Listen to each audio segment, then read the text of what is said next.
আসসালামু আলাইকুম, কেমন আছেন সবাই? বাসায় বসে বসে খুবই বোর লাগছিল। বান্ধবীকে বললাম চল একটু ঘুরে আসি। আজকে সারাদিন শুধু ঘুরবো তুই আর আমি। তো যেই কথা সেই কাজ, বাচ্চাদেরকে মার বাসায় রেখে সংসারের সমস্ত কাজ শেষ করে বেরিয়ে পড়লাম বান্ধবীর সাথে। যাওয়ার পথে দুজন বললাম আজকের ফুটপাতের কোনো জিনিসই বাদ দেব না, সব হাত লাগিয়ে দেখব কোনটা কি কেমন। পই পই করে প্রত্যেকটা জিনিসের হিসাব দেখব, পই পই করে প্রত্যেকটা জিনিসের কালার দেখব, সব কিছু দেখব, কোনো কিছুই ছাড় দেব না। সিএনজি থেকে নেমেই প্রথমেই তো রাস্তার কাছে জুয়েলারি দোকানগুলো দেখেই তো জ্ঞান হারিয়ে ফেললাম। শুরুতেই ঝাঁপিয়ে পড়লাম ওখানে। তো একটা একটা করে দেখছি কিন্তু কিছুই কিনিনি। যেসব জিনিসগুলো ভালো লাগলো সেগুলোর দাম জিজ্ঞেস করলাম, কোনটার দাম কেমন, যাচাই বাছাই করলাম, দামাদামি করলাম, কিন্তু কেনা হলো না কিছু। এরপর ওখান থেকে আমরা হাঁটা দিলাম। হাঁটতে হাঁটতে আমরা যাচ্ছি কোনো দিশে খুঁজে পেলাম না। তারপর এইচএম প্লাজার নিচে চলে গেলাম। সেখানে কিছু জামা কাপড় দেখে আমার দুটো জামা খুব পছন্দ হলো। আমি দুটো জামা তাড়াতাড়ি কিনে নিলাম। নেওয়ার পরে বান্ধবীটা অস্থির হয়ে গেছে, সে গরমে অস্থির। সে আবার বলল তাড়াতাড়ি চলে বের হয়ে। তারপর বের হলাম, আবার হাঁটতে থাকলাম। হাঁটতে হাঁটতে হাঁটতে হাঁটতে এই যে নিচে ভ্যান টাওয়ারগুলো আছে সেখানে ভ্যান টাওয়ারে গেলাম।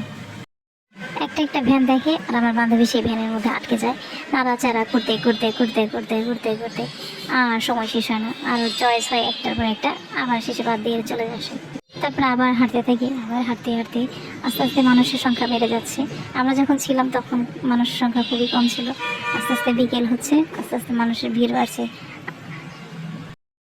এরপর বিগ বাজারের সামনে আমরা ভ্যানে আটকে পড়লাম। ভ্যানগুলো দেখে আবার চোখ ফেরাতে পারলাম না, একটার পর একটা নাড়াচাড়া করতে থাকি। এরপর আমি আর চোখে পড়লো বিগ বাজার। দেখি বিগ বাজারের ভেতরে কি আছে। আমি ওপারে চলে গেলাম, বান্ধবীকে একা রেখেই আমি এখানে গিয়ে নাড়াচাড়া করতে থাকলাম। এখানে মোটামুটি কাপড় চোপড় ভালোই আছে, কিন্তু আমার কাছে এত পছন্দ হয়নি। শুধু হঠাৎ নাড়াচাড়া করে দেখে টেকে আসলাম।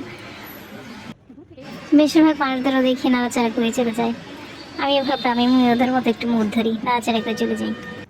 কেউ আবার পরেও দেখছে, কিন্তু আমার পড়ার সময় নেই, কারণ আমি ব্লগিং করছিলাম।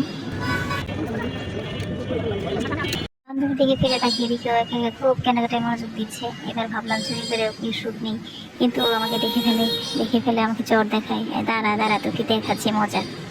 এরপর আমরা আবার রিক্সা নিলাম, রিক্সা নিয়ে চলে আসলাম পার্কে, তারা 7 নম্বর সেক্টরে।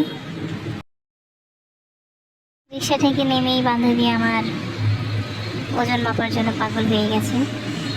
সে বলে এখানে ওজন মাপা যায়, চল চল আগে ওজনটা মাপি।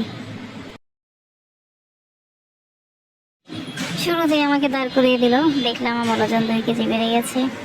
এরপর ও দাঁড়ালো।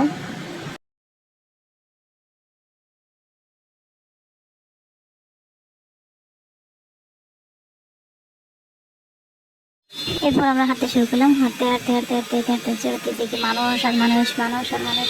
কেউ খেলছে, কেউ ছবি তুলছে, কেউ ঘুরছে। এখানে এসে বান্ধবী বললো এই ক্যামেরাম্যান তুই আমার ছবি তুলে দে। তারপরে ওর কয়েকটা ছবি তুলে দিলাম, আমরা কয়েকটা সেলফি নিলাম। তারপর ভাবলাম এবার ঝালমুড়ি বা অথবা ফুচকা খাওয়া যায়। বান্ধবী ফুচকা খাওয়ার জন্য খুবই ব্যাকুল হয়ে গেছে।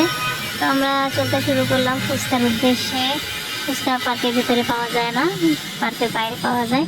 তো আমরা এই রাস্তা ধরে গেটের বাইরে যাওয়া শুরু করলাম।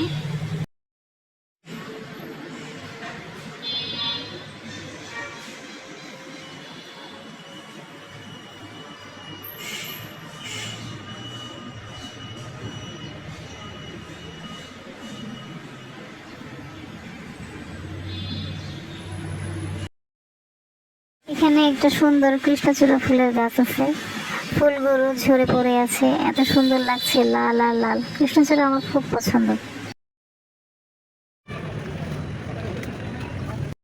গেটের বাইরে এসে দেখি ফুচকা নেই, শুধু ঝালমুড়ি আছে। কিন্তু আমরা বললাম না, চল কোনো রেস্টুরেন্টে গিয়ে খাই, এখানে আর খাবো না। তারপর আবার হাঁটা দিলাম ভিতরে, পার্কের ভিতরটা একটু পুরোটা চক্কর দিলাম। এখানে দেখলাম একটা সিঙ্গার গিটার হাতে নিয়ে গান গাচ্ছে, সবাই মনোযোগে শুনছে। আমরাও এখানে কিছুক্ষণ দাঁড়ালাম।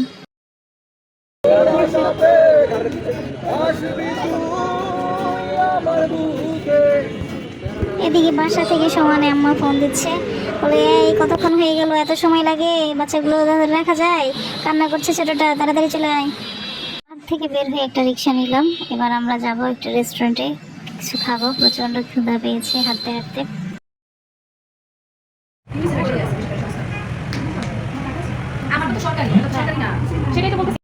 খাওয়া শেষে আমরা বাসার উদ্দেশ্যে রওনা দিলাম। নেমে দেখি আখের রস, আমার বান্ধবীর আখের রস খুব পছন্দ, সেগুলো খেয়ে আবার চলে আসি।